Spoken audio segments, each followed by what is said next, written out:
Salutare internet și bine v-am regăsit pe canalul nostru de YouTube. Din când în când, zeii siliconului mai ascultă și de noi, ăștia muritorii de rând, care apreciem telefoanele mici. Și anul trecut am avut iPhone 12 mini, acum ceva vreme am avut S10e. Sony în continuare lansează câte două modele, adică modelul lor flagship și varianta compact. Dar în rest nu prea există piață pentru astfel de telefoane mobile până acum.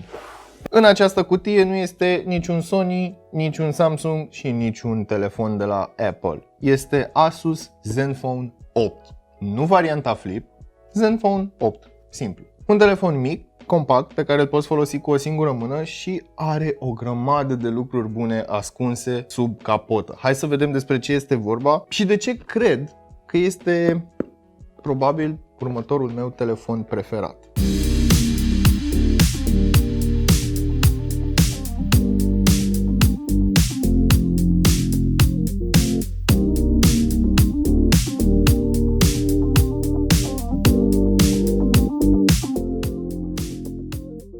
Ambalajul telefonului pare să fie din materiale reciclate, cel puțin cartonul. Și îmi place foarte mult acest lucru pentru că în fond și la urma urmei este o cutie. Nu e ca și cum este ceva super valoros. Ce găsim înăuntru contează foarte mult. În schimb, văd aici High Resolution Audio.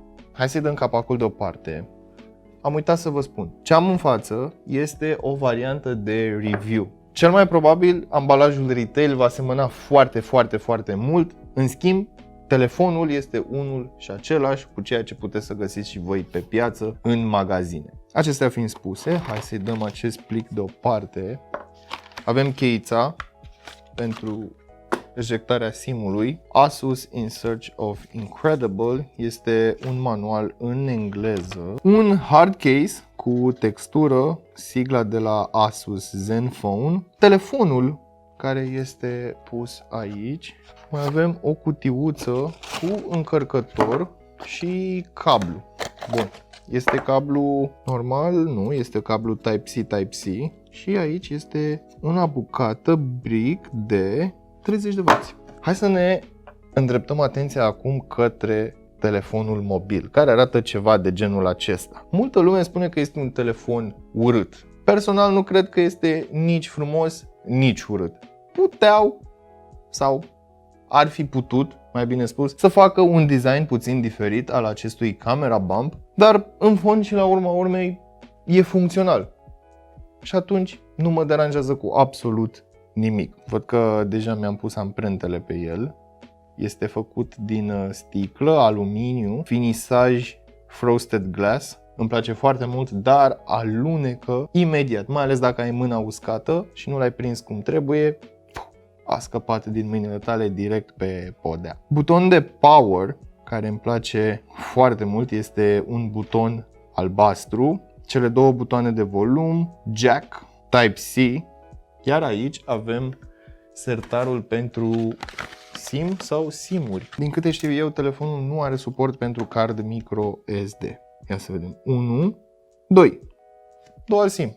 Ce vrei mai mult de atât? Așa, la prima vedere, telefonul arată foarte bine, este foarte confortabil de ținut în mână și ca să vă faceți o idee, mai am ceva telefoane compacte la mine. Telefoane compacte de-a lungul timpului, nu recent ieșite pe piață. În ultima vreme, telefoanele sunt plictisitoare. Plictisitoare pentru că majoritatea arată la fel, majoritatea, de fapt nu majoritatea, toate fac același lucru. Dar, cu toate astea, cred că este pentru prima oară în ultima vreme când rămân surprins, plăcut, de prima oară când pun mâna pe telefon. Și de ce spun acest lucru? E bine, spatele nu este chiar un magnet de amprente. Hai să începem cu review-ul în sine și aș vrea să încep cu senzorul de amprentă. Am să-l folosesc pe cel de la degetul mare stâng, pentru că nu înțeleg de ce, însă cel de la dreapta nu se înțelege atât de bine cu mâna mea. Este ciudat. Uite, ăsta merge instant. Uite cât de repede merge. Și nu este senzor ultrasonic, nu are cine știe ce tehnologie în spate, pur și simplu este un senzor foarte bun. De asemenea, deblocarea facială este foarte rapidă. Nu avem senzori biometrici, folosim doar camera de selfie, dar uite cât de repede se deblochează. Doar îl iau de pe masă, am uitat la el și deja pot să folosesc telefonul. Și ca să vă faceți o idee, am aici un iPhone XS Max. Hai să le blocăm pe amândouă și am să le deblochez la 3. 1, 2, 3.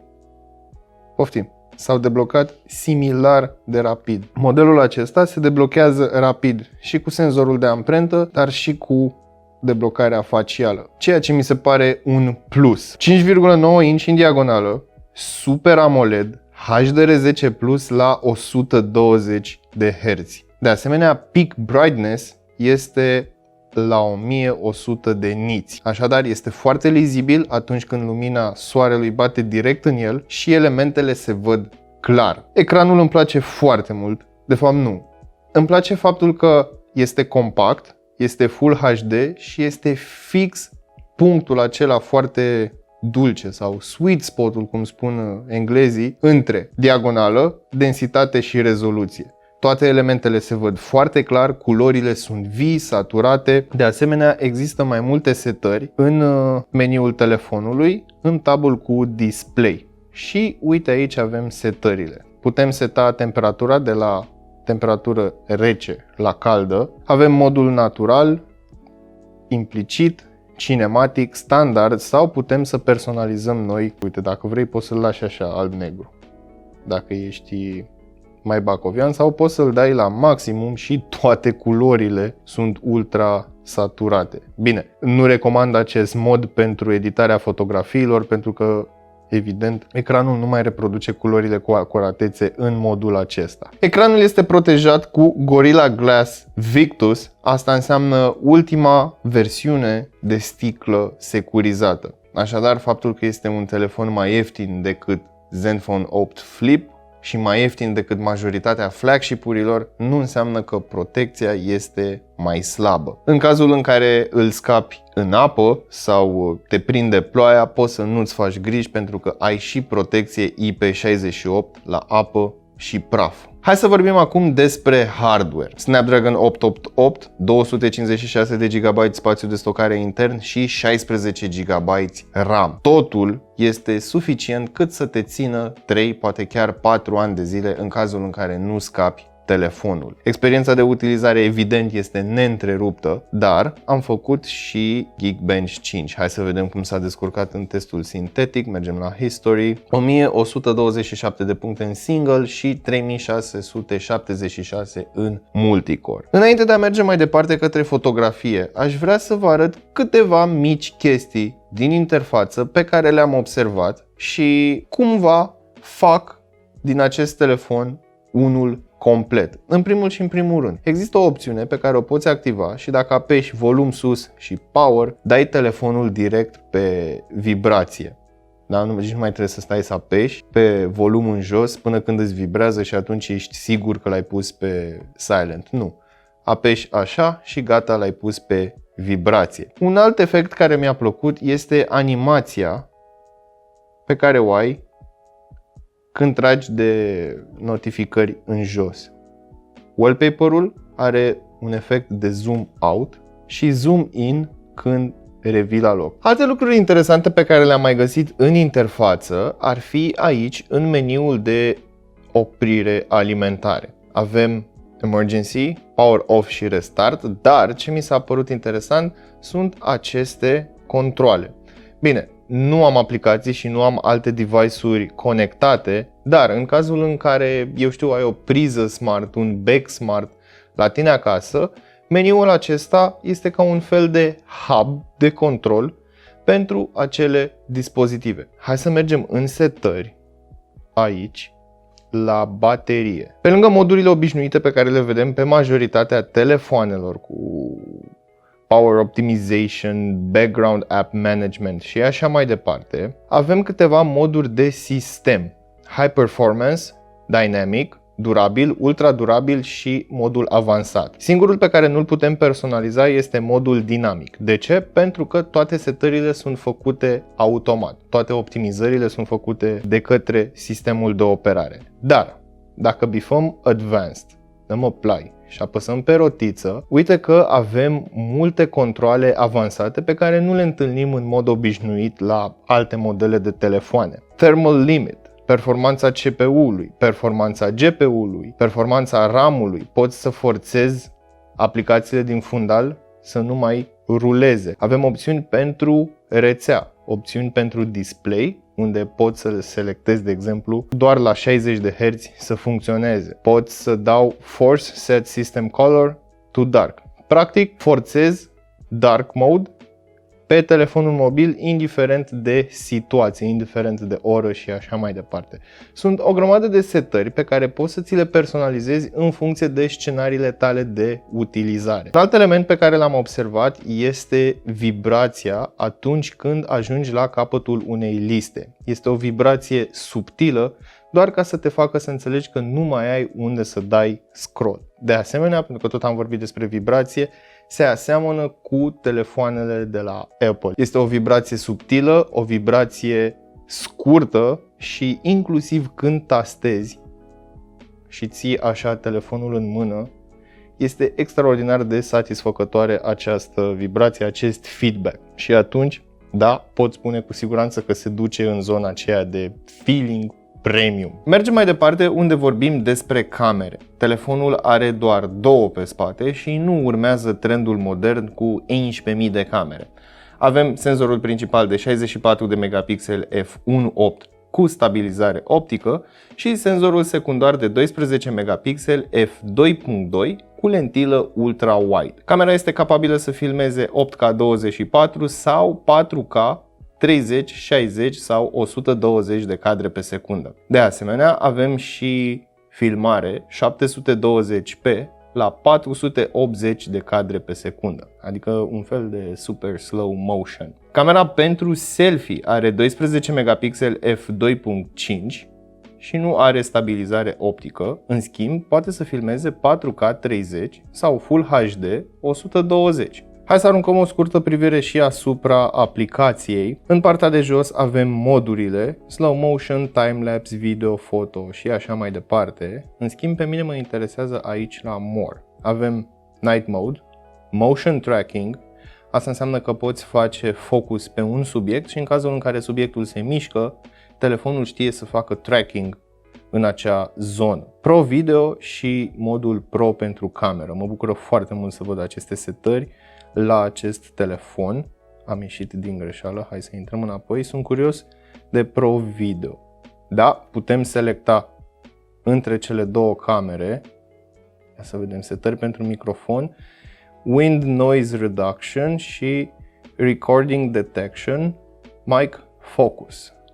Ia să vedem, Front Receiving, Rear Receiving. Asta înseamnă că poți filma cu camera din față sau din spate și poți selecta manual microfonul cu care va fi înregistrată. De asemenea, există și opțiunea de 3D Surround și atunci telefonul captează sunetul de jur împrejurul acestuia. Cadrele sunt corect expuse, iar balansul de alb este selectat corect. Fotografiile sunt echilibrate, iar nivelul de detaliu este foarte bun. Am observat la mai multe telefoane diferențe mari între tonurile de culoare atunci când sunt folosite diferite camere. Mă bucur să văd că Zenfone 8 nu suferă de această problemă, iar culorile și expunerea sunt foarte similare pe cele 2 camere. HDR-ul păstrează un echilibru în cadru, fără zone supraexpuse. Însă, în funcție de situație, culorile pot părea puțin modificate față de realitate. În condiții bune de lumină, acuratețea culorilor este bună, iar cadrele sunt vii și suficient saturate. Per total, Zenfone 8 livrează o experiență foarte bună a fotografiilor, comparabilă cu flagship-urile curente, însă unii utilizatori ar putea simți lipsa unei lentile telefoto. În sfârșit, ajungem și la partea mea preferată a acestui telefon, calitatea audio. Zenfone 8 vine cu un setup stereo, adică are 2 difuzoare, unul în partea de jos și unul în partea de sus, iar calitatea este puțin peste media flagship-urilor și peste media telefoanelor mid-range. Avem bas, avem medii, avem înalte, sunetul este rotund și calitativ pentru niște difuzoare de telefon mobil. Sunt foarte curios cum a reușit Asus să le înghesuie în telefonașul acesta, pentru că iPhone 12 mini nu se aude cum se aude 12-le normal sau 12-le Pro Max și așa mai departe. Așadar, până în momentul de față, Zenfone 8 este telefonul care se aude cel mai bine, din punctul meu de vedere. Așa am eu impresia. În cazul în care vrei să asculți wireless, ai evident acel aptX HD și aptX Adaptive. Deci, dacă vei căuta o pereche de căști Bluetooth ce suportă acest codec, din nou vei avea o calitate audio foarte bună. Și în cazul în care ești ca mine, un tip mai clasic sau o persoană mai clasică și îi place să asculte pe o pereche de căști mai veche sau pe perechea de căști cu cablu pe care o are, ei bine, jack-ul 3,5 îți dă semnal 32 de bits, 384 de kHz. În final, ajungem și la autonomie. Înăuntru găsim un acumulator de 4000 de mAh ce se încarcă fast la 30 de W și are suport pentru power delivery. Ce înseamnă acest lucru? Că poți încărca telefonul cu încărcătorul de la laptop în cazul în care ai unul pe mufă Type-C și suportă power delivery, ceea ce mi se pare destul de interesant pentru că pot să-mi încarc mai multe dispozitive cu un singur adaptor. În ceea ce privește autonomia, am reușit să scot undeva la o zi, dar am întâmpinat niște situații puțin ciudate. M-am jucat puțin. Am ascultat muzică, m-am uitat pe YouTube, am stat pe rețelele de socializare, am dat scroll și nu am scăzut refresh rate-ul ecranului.